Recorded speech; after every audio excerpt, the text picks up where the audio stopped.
Viernes 29 de diciembre, la vicepresidenta del Consejo Municipal, doña Lola Terraza, y mi querido amigo y hermano Arturo Mendívil.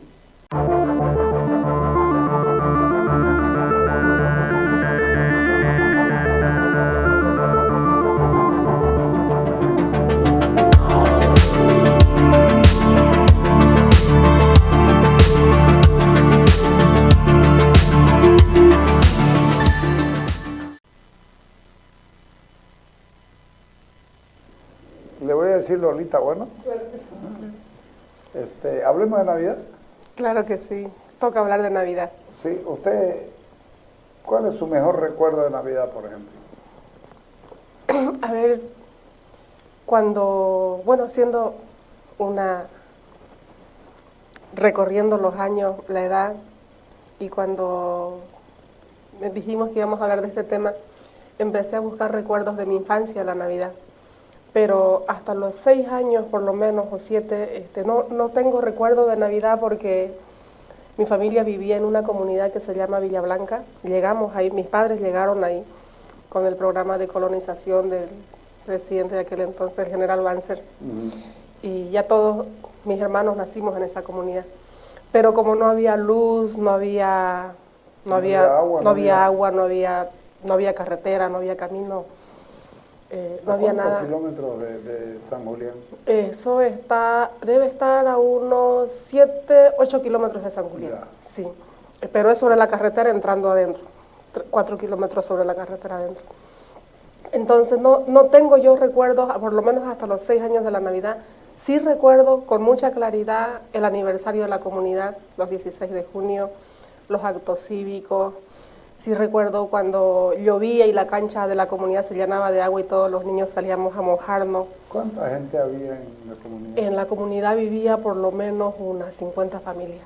Sí, 50 familias, todos migrantes de La Paz, de Oruro, del interior del país, de Potosí, de Chuquisaca. Y no tengo imágenes de Navidad, por lo menos hasta los 6 años. Pero ya cuando mi familia sale a San Ramón, a la comunidad, al pueblo de San Ramón. ¿Por qué salen? Porque mis hermanos mayores ya habían concluido el quinto básico y tenían que entrar a primero intermedio.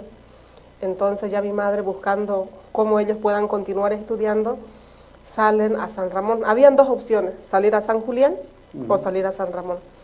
Entonces ellos decidieron salir a San Ramón. Mi padre era agricultor, sembraba cítricos, sembraba hortalizas, criábamos gallinas, chivos, chanchos. Entonces ya llevábamos los productos a San Ramón y mis hermanos estudiaban ahí ya primero intermedio, segundo intermedio. ¿Y usted seguía en la escuela? Yo ya ingresé en el colegio de San Ramón ya. Ah, ya. Sí, mis hermanos mayores, como ellos migraron a San Ramón, ya mi madre nos dejó a todos en San Ramón. ¿Y se volvió para atrás a que sí, lo dejó a ustedes para sí, que estudien? De lunes a viernes era en el pueblo y viernes después de clase volvíamos al Chaco, a la comunidad, a ayudar en las labores a mi papá. Y así por lo menos... ¿Usted sabe hacer todo lo que es del campo? Sí, sí. Sí, sabíamos cosechar arroz con la hoz, con el cuchillo de la hoz, sembrar maíz con esas cosas, sí. Rozábamos también, cortábamos la espiga, a sembrar, a cavar los camotes, a agarrar la gallina, porque las gallinas criollitas se crían y luego se las agarra para ir a venderlas al pueblo. Y entonces salimos al pueblo, pero ya en San Ramón, ya ahí ya era un pueblito más desarrollado, había iglesia y para los fines de año, las fiestas de fin de año, siempre había movimiento en el pueblo, como en todo pueblo, ¿no? Había mucho movimiento. ¿No había ni iglesia en su pueblo? En la comunidad. ¿En su comunidad? No había. Había un pastor que hacía la especie de culto de una, no recuerdo ni la iglesia, pero era una evangélica. Pero no celebrábamos la Navidad en la comunidad. No recuerdo, al menos yo no recuerdo. Pero cuando salimos a San Ramón, sí, ya ahí nos acercamos mucho a la iglesia católica, una familia muy creyente, mi familia. Y los primeros recuerdos sí que tengo de la Navidad es que en el pueblo llegaban los circos.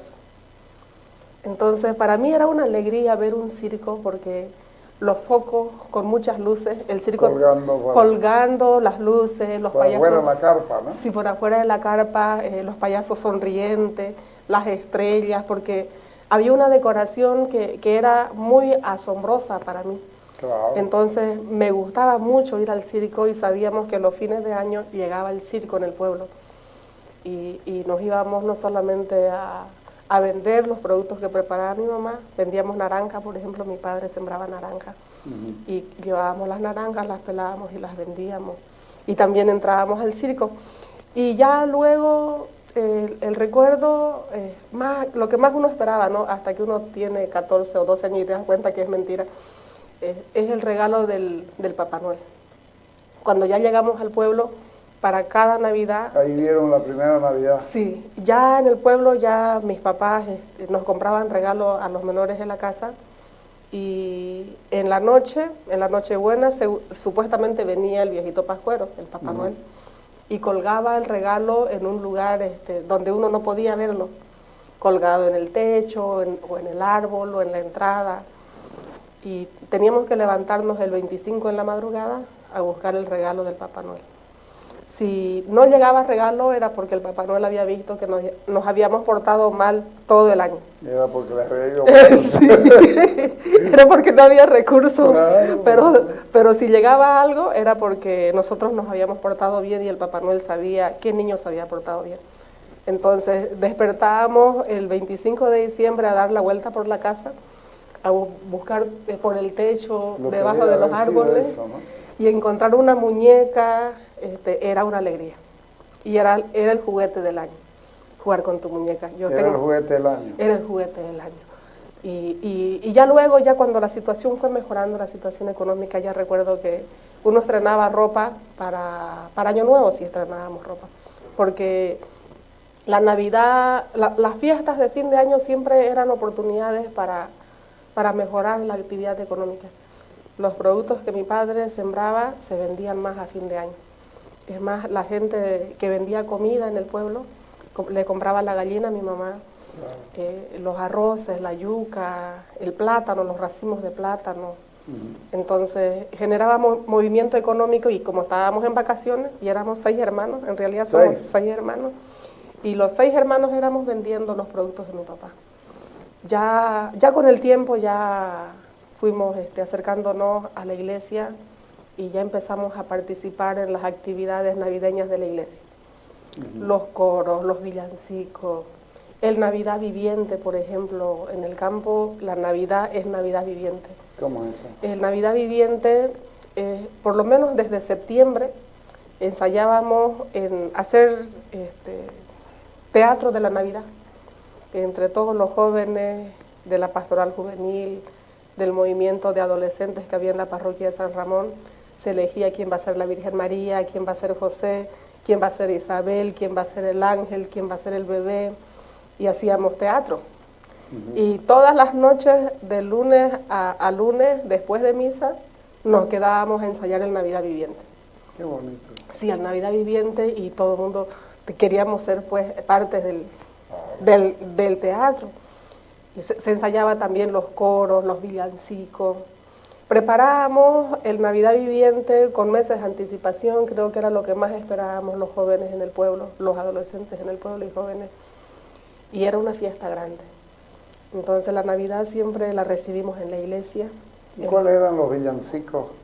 A ver, me acuerdo de, por ejemplo, esa al guachi guachi torito, niñito del portalito, guachi guachi torito, esa después, Belén, campanas de Belén.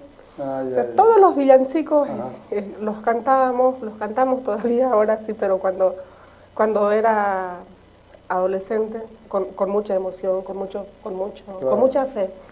Con mucha fe. ¿Ahí recibe su primera comunión también? Sí, recibí mi primera comunión en San Ramón. Me bauticé grandecita también, por lo menos tendría unos 10, 11 años cuando recibí el bautizo. Luego la primera comunión, luego la confirmación.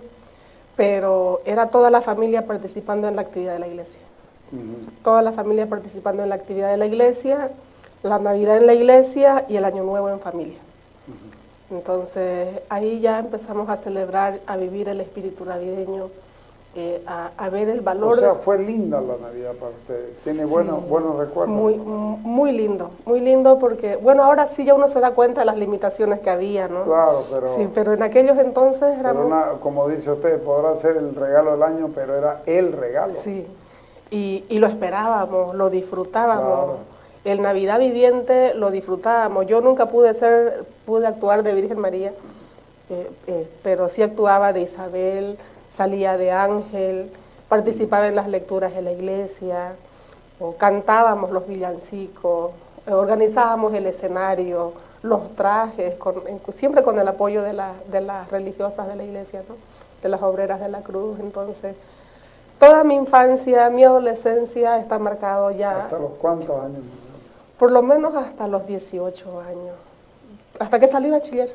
¿Usted se queda en San Ramón? Sí, yo salí bachiller en San Ramón y ya luego de San Ramón, cuando terminé el colegio, tuve que emigrar aquí a la ciudad. ¿Cómo fue el cambio ese de San Ramón? ¿Ya venía a la ciudad alguna vez? No. A los 18 sí, su llegada. Sí. Cuando salí bachiller y uno busca qué vas a hacer, qué vamos a estudiar. ¿Y cómo se le imagina a alguien estudiar algo si ha estado todo el tiempo en un pueblo chico donde no habían cosas que soñar? Como vivíamos haciendo actividades juveniles, actividades de catequesis, de rosario, el cambio de capilla, por ejemplo, todos los días a las 3:30 de la tarde íbamos con la imagen de la Virgen de Fátima, visitando los hogares.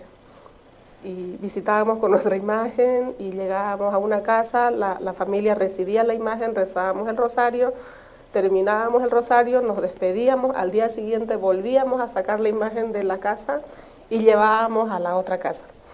Entonces, siempre he tenido ese contacto con la gente y admiraba mucho el trabajo de los profesores, de los catequistas, de las religiosas. Esa forma de... ¿Se le ocurrió ser religiosa en algún momento? Sí, se me ocurrió ser religiosa. De hecho, yo salí de San Ramón, cuando vine aquí a la ciudad, vine a vivir con las obreras de la cruz. Había una casa transitoria que se llama Casa de Medio Camino.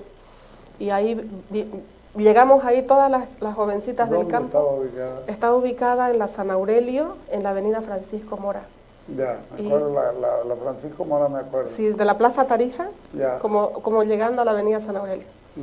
Casi en la esquina. Ahora vi que está ahí las jivas, las pioneras, ahí a la dingo. Entonces varias señoritas llegamos a vivir en Casa Medio Camino, pero yo decidí estudiar Ciencias de la Educación, me gustaba enseñar. Ya. Tal vez por mi trayectoria de toda la infancia que vivimos. Y era lo más cercano a una profesión Exacto. que se había acercado, pues, ¿no? Sí, era lo más cercano y era lo que vivíamos, porque quienes habían en el pueblo eran los profesores del colegio. Sí. Y le hago una pregunta, su relación con las vacunas, porque en algún momento las vacunaron.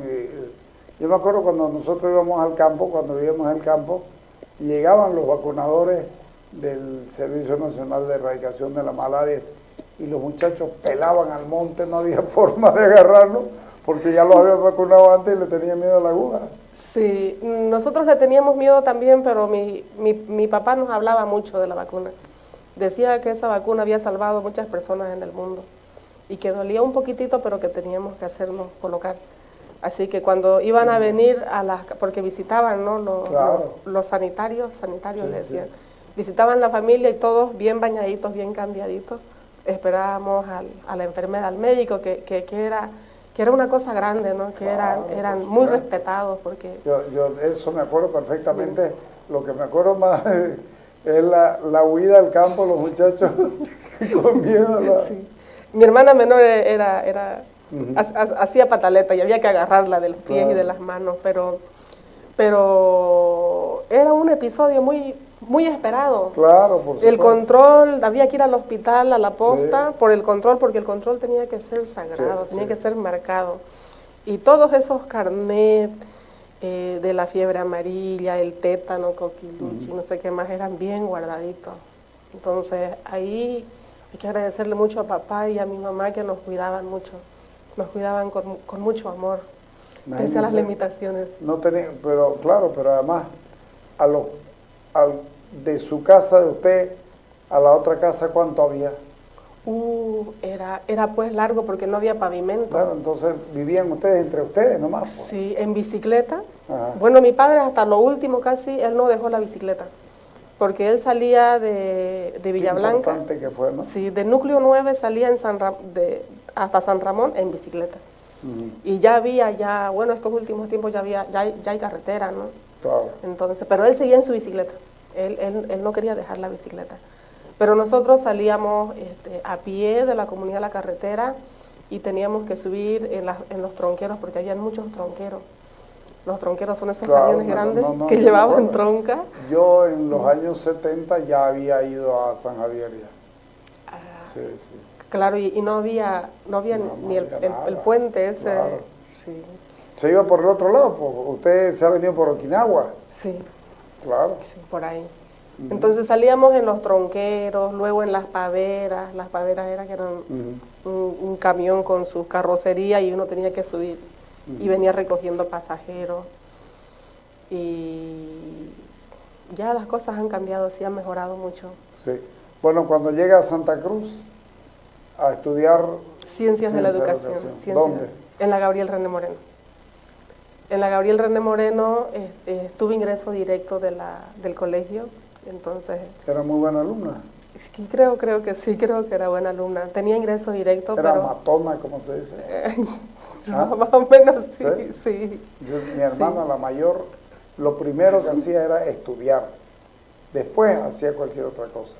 Y era muy buena alumna.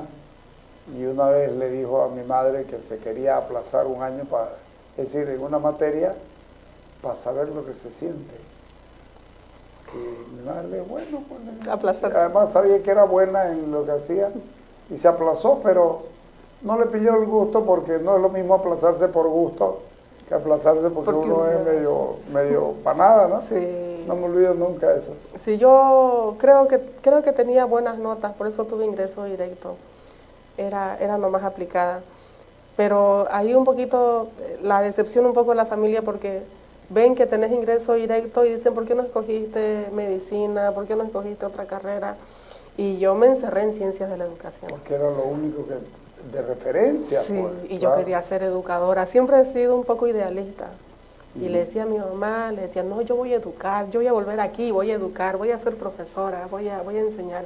Pero ya cuando estaba terminando la universidad, nos dimos cuenta que Ciencias de la Educación no era para ser profesora. Era otra cosa. Claro.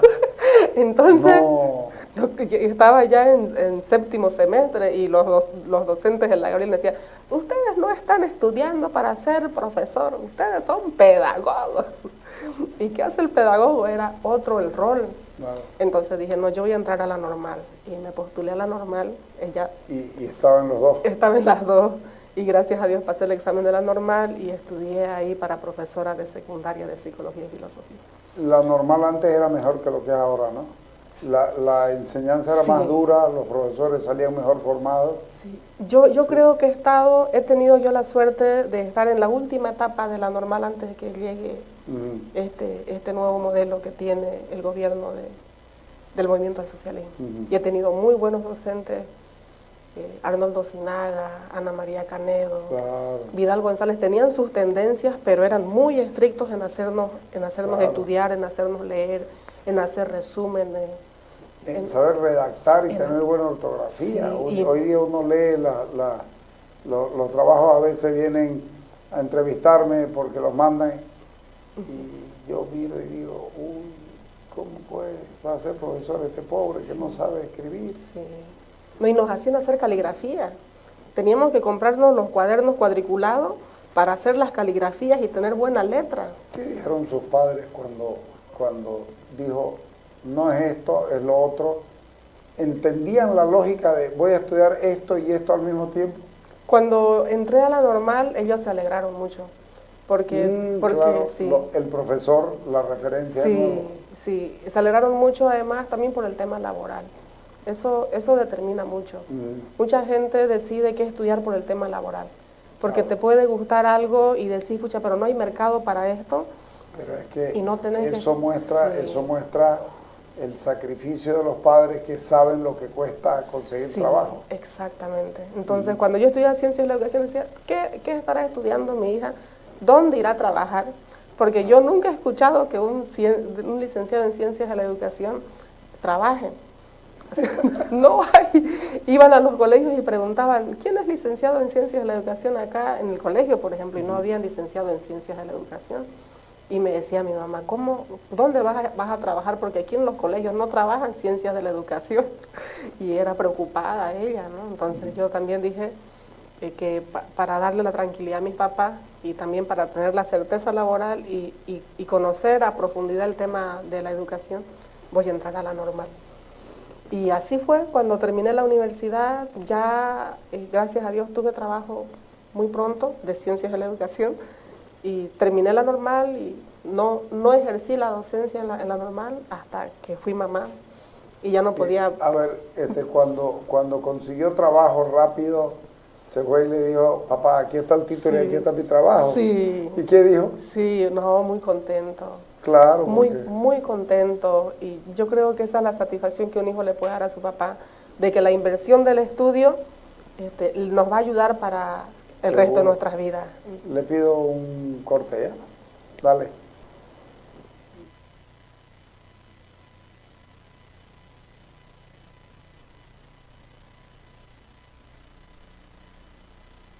Multicomex, agencia despachante de aduana acreditada con certificación ISO 9001, servicio aduanero a nivel nacional de manera rápida, confiable y económica.